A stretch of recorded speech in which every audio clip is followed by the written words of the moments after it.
My name is Kathleen Nicholls and I'm from Dublin. My name is Charles Bhowmick. I come from a place called Calcutta City, which is one of the biggest cities in India. My name is Lajszczuk. Everyone calls me Nick. My name is Maria. I came from Calabria. It's a place near Sicily. But we have to work in hard to grow everything for living. We have to grow wheat, potatoes, vegetables, everything for living. And then make our own bread, because you can't buy with no money, because we're not getting no money. It's a hard work, but I mean, we enjoy it sometimes, especially in the summer when we cut the wheat in June, hot. No, it wasn't a good childhood. It was, like I say, we were street children and we had to bring ourselves up. Yes, so we didn't have a really good time. Because there was 9 of us in tenements, well, there were the tenements, slums. And there was my brothers in one little room and we were sleeping in the same room as Mum and Daddy. And there was 7 of us in that bed. Cooked on the fire and we had no water, we'd no electric, we'd no gas. So we had to go down about 7 flights of stairs into a yard to get some water. Always cold water, it were never hot water. It were hard, really, but like I said, it's what you accepted, isn't it, in your daily life. We didn't have any clothes, we didn't have any sheets over us, just coats. And we slept on a bed, but it was a tick. And used to fill it with straw. You didn't really have a regular job. My mum used to lay the dead out, and she took me one night with her, and there was this person laid on this bed, and it had 2 pennies on its eyes, and I thought, God, 2 pennies? Never had 2 pennies. So I actually took the pennies off, and my mum had never seen me doing it, but I did it. And then we got home, I got into an awful lot of trouble over doing that. Robbing the dead. But to me, it wasn't robbing the dead, it was 2 pennies. You know what you could get for 2 pennies? I came from a Hindu family. My parents, fairly wealthy people in our area, and they have managed to raise a bit of money, provided clothes, books, anything I need for me to come to Keighley to study. From Bombay to Southampton. In those days, 3 weeks sailing time it took, which was an unusual experience in my life. I've never been outside Calcutta. For coming to a strange place and very frightening, sailing 3 weeks on a long journey, leaving home. And also I found interesting mixing with people. First time, some strange people never met before. Originally, my parents were from Ukraine. They came over after the war. In all essence, the reason I'm here in Keighley is that I married a girl from Keighley, moved here, and became involved with the Ukrainian community, having had a lot of history in Bradford at the time. My father was in the army, ended up in Italy, as there was about 9,000 soldiers that came here after the war that didn't want to go back to Ukraine, which was then, after the war, part of the Soviet Union. And it was communist, and no way did my father want to do that. My mother, on the other hand, came as forced labour when the Germans invaded Ukraine. They took the eldest of each family to work on the fields and in the factories in Germany, because their menfolk and women went into the war machine, Hitler's war machine, and therefore they needed the labour. If you didn't go, you either get shot or you just disappear. So it was a no-brainer. We came because one of my daddy's auntie, she will live already in Keighley. My daddy came over after 6 months. They do a contract for my mum, 2 sisters and myself. I left home at 15. My daddy took me down to Dunleary, put me on the boat, or a ship, or what I call a boat. Very upsetting because I could see my daddy in the distance and I didn't want to, I wanted to go back home. Oh, my mum and daddy didn't want me to come because it's a foreign country, isn't it? I come over to try and, you know, get a bit of money, because I didn't really want to grow up the way my mummy and daddy were, and people around us were still poverty and hunger, and I just thought I need to make a different life for myself, even though I was only 15. I was the youngest of 9, yeah, and that's when my sister left home. She came over here because they were looking for people to work in this country, in hostels and that, and she came over to work here in the mill, and that's how I came over. We travelled with a train all the way to Keighley, you know, and then after that we get to the boat, and then we got to the other side. The boat had making me feel sick because you know, the way with the water, I was really poorly. I would throw out myself, and I couldn't. But never mind, I managed to get over. It was a cattle boat. That's what they did, come over on cattle boats. It wasn't a luxury boat. From Dundee to Holyhead, 4 hours, I think it was. That was really rough because it's like I said, it's cattle. They used to bring the cattle over. I'd never been on a big ship in my life. And there were a lot of Irish people on the boats going over to England for jobs, you'd see, which you had to do because there was no work at home. We ended up sitting in between where they joined the train, because there's no room, no seats. So we're sitting in there like the train coming out. We were thinking, oh my God, we're going to get snapped. And taking nearly 2 days and a half to get to over here. Loads emigrated in that time, yeah. Loads Italian as well, yeah. The summer come in the 50, so I came in 69. I came winter period, December. I've never seen snow. What is snow like? I've seen on television, or in those days cinema, no television, cinema. Snow, white flakes coming down the sky, from the sky, is something unusual. I used to think, is it cotton wool coming down? What is this snow? Something wonderful, because when we dock Southampton, it was snowing and pretty grim. I came with winter coat prepared by Indian tailor. I put it on nice and be comfortable. It was shivering. 32 in Calcutta temperature, down to -1 in Southampton. It's a big contrast. And arriving Keighley midnight. Keighley, little town, textile town. Population mostly all worked in various textile mill. I was the only brown man arriving in Keighley in those days. I looked like I was a sore thumb standing in the middle of the crowd. The colour they never seen in this town. They were amazed to see brown fellow, young boy in this town. I thought everybody were dead.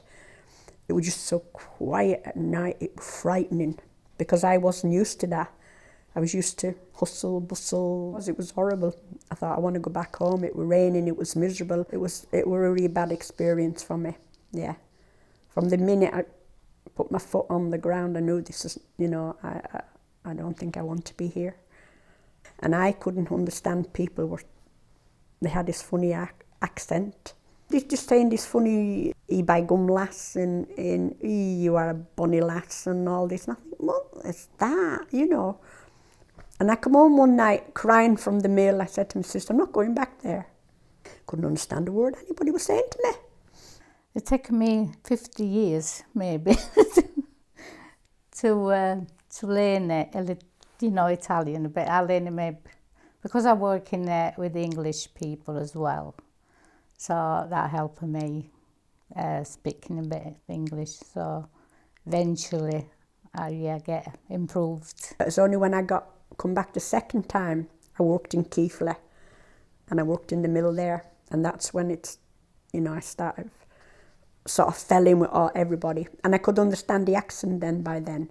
And it was hard for them because I spoke really broad Dublin, so it was hard for them as well. The language was an issue for a lot of our people, and they were looking to sort of group together and keep their history, the culture, and so on. And my father and his other soldier friends that worked in Lincolnshire heard that there was a group of Ukrainian girls in the textile mills here in Yorkshire. My father ended up coming to Yorkshire, meeting my mother, and eventually she had to ask the police for a permit to have him transferred from Lincolnshire to Yorkshire, because at that time, just after the war, you had to go and declare that you are still living at the same address and working at the same place, so you had to get the permission. I remember my mother telling me that she had to go to the chief of police in Bradford and say, you know, can I bring my boyfriend across because we want to get married? And she always used to talk about that. My elder brother already living in Halifax, and he had some kind of communication with a big company in Keighley called George Hattersley's son, loom maker, a textile industry. That this company were going to sponsor me to come and study here. My apprenticeship started. 1,000 people worked, and they were really hard-working people. And I've been very fortunate to have a training to go around various workshops in my training time, meeting people. They're down-to-earth folk. I'll never forget. Everything about life was terrific in those days and hard. So we came on a Friday, and we started work on a Monday. And I thought, oh, I've never seen this machine before. And it's a fly spinning, which the big machine along from here to end of the house. So it took me 2 days to learn the job. And after that, I was okay, working there for 2 years. The first mill I worked in Dalton Lane for 2 years. It's a Henson and Clough, they call it, this mill in Keighley. And I worked there 26 years. Well, it was all machine. You don't see anything there. Different machine, windy, cap spinning, twisting, folding, fly spinning, all different type machine. When I first went in there that morning, I've never heard out like it in my life. The noise were absolutely horrendous. Because they were all different kinds, spinning and roving, and I'd never ever been in a place like that before. And I thought, no, I can't do this, I won't be able to do that. And one of the bosses came over and took me, and he said, I'm going to put you with this lady to learn you how to do it. Well, wasn't she left-handed? And she learnt me to spin left-handed. And one of the bosses came past one day, and there I was doing whatever. And he said, can I have a word with you? I said, yeah. He said, are you left-handed? I said, indeed I'm not. He said, well, why are you spinning left-handed? I said, because Mary down there showed me. This mill consists of various workshops, foundry engineering, drilling section, milling section, then fitting department, storage department, and they compile or make looms, spinning machine, textile machine, wrapping machine, all connected to the textile industry. The people, all sorts of age group, and now obviously the first overseas worker been among this crowd.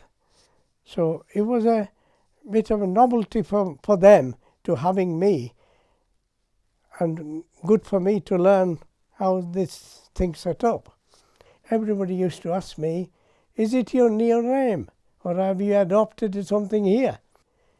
And how my name came to being, there was a big surprise. My college friend, school friend used to pick on me, your name cannot be Charles. My dad had a neighbour called Mr. Charles Hills from Stratford-upon-Avon in the United Kingdom. And they were very friendly with each other, my parents. My name therefore came from him. Mr. Charles Hills said, I would like to ask you to carry my name, Charles, for the little boy you have got here. So my name becomes Charles from the day of birth, coming from a Hindu family. It was a hard life.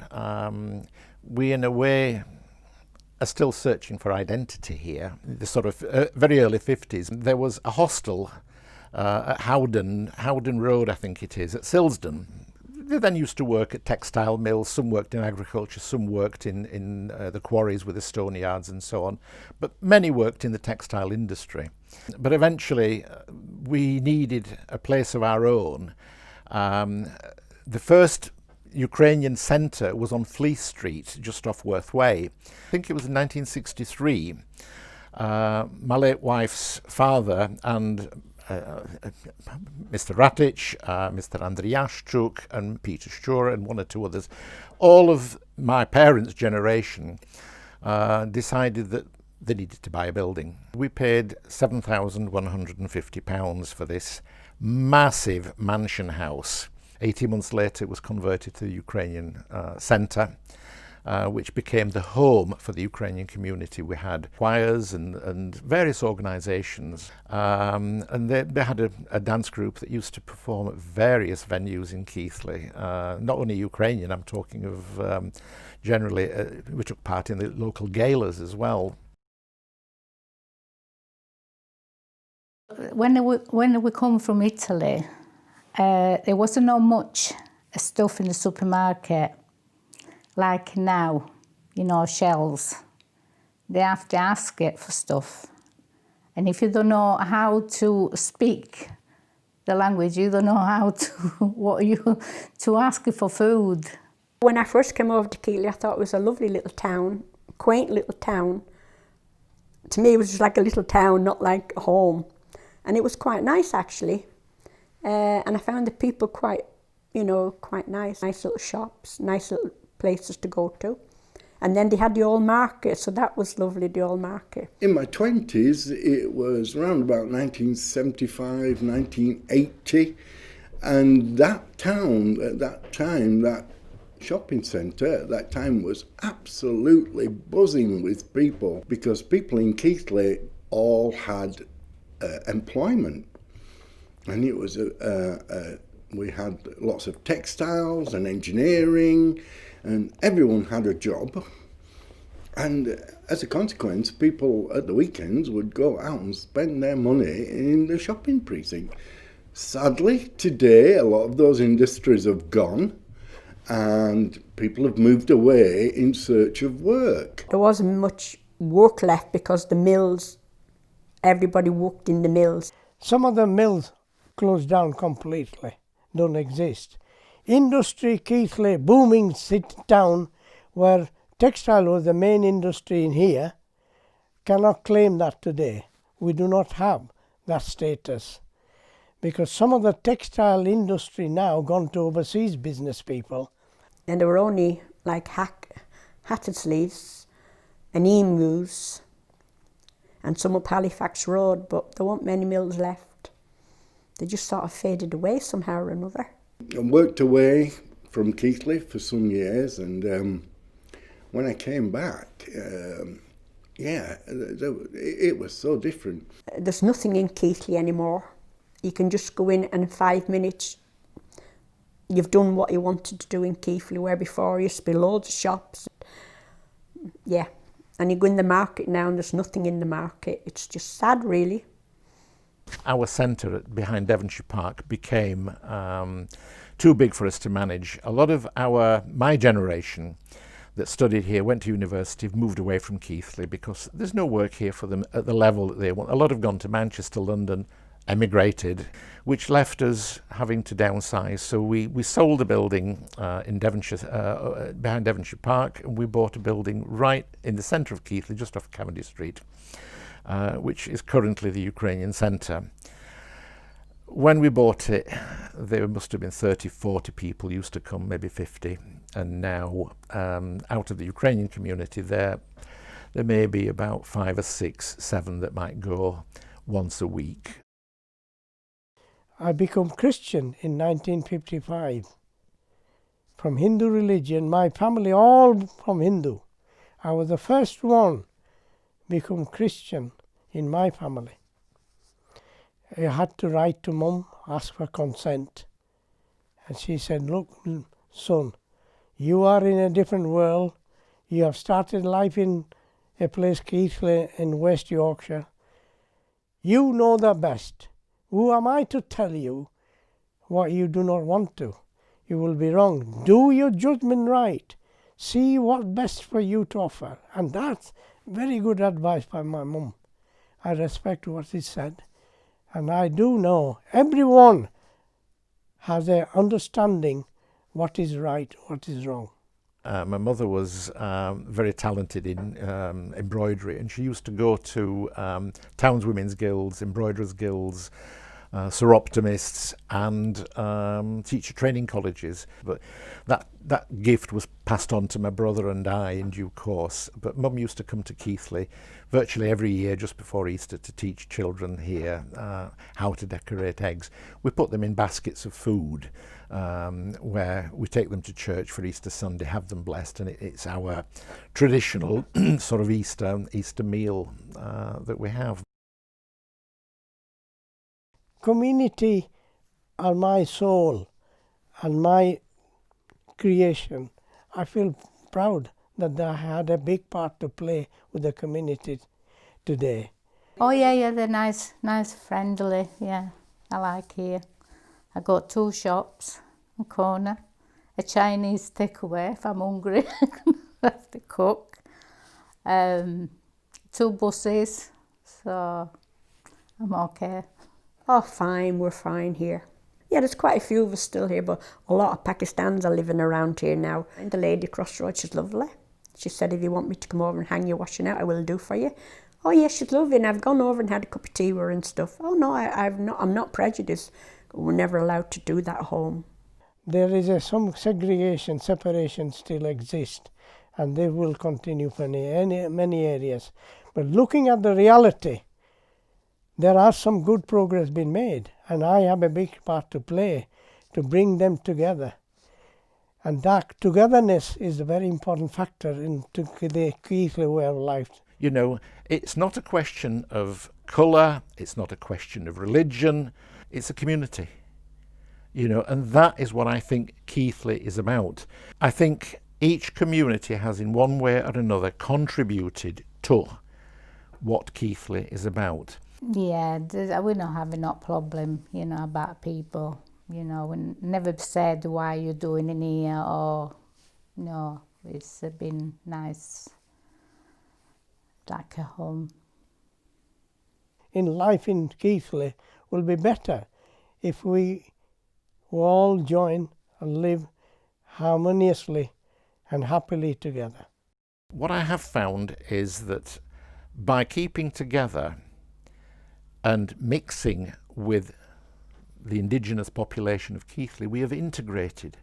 We form part of a Ukrainian English community within Keighley that is integrated with all the other nationalities, cultures, religions. After I'd been to Ukraine the first time that I took my father, I gave a talk about my experiences of going to Ukraine and what the climate was like politically and so on.